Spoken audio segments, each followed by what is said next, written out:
Hi అండి, అందరూ బాగున్నారా? మొన్న మా హస్బెండ్ ఇంటికి వెళ్ళొచ్చారు.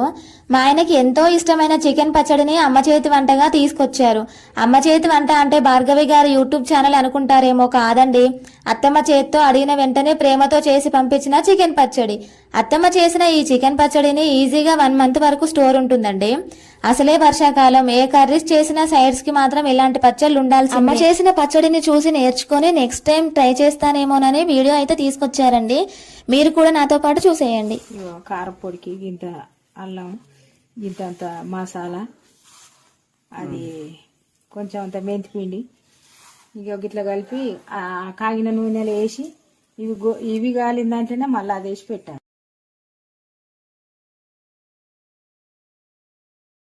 ఇష్టం అంటున్నావు కదా, యూట్యూబ్ ఉండగా టెన్షన్ ఎందుకు దండగా, నేనే ట్రై చేస్తే పోలా అంటే, వద్దు వద్దు, నువ్వు అలాంటి గొప్ప గొప్ప ప్రయోగాలు మా మీద చేయొద్దు అన్నారండి. ఏంటో మా వారికి నా మీద అంత నమ్మకం. లాస్ట్లో అయితే అత్తమ్మ అన్ని మసాలాలు కలిపి పచ్చడి అయితే రెడీ చేసింది. చివరిగా కొంచెం నిమ్మకాయ రసం అయితే పిండి గాజు గ్లాసులో ఎత్తిపెట్టి మా కోసం అయితే ప్యాక్ చేసి పంపించింది. మా వీడియో నచ్చితే వెంటనే లైక్, షేర్, సబ్స్క్రైబ్ చేసుకున్న వెంటనే ఆల్ బటన్ మీద క్లిక్ చేయండి. Thanks for watching.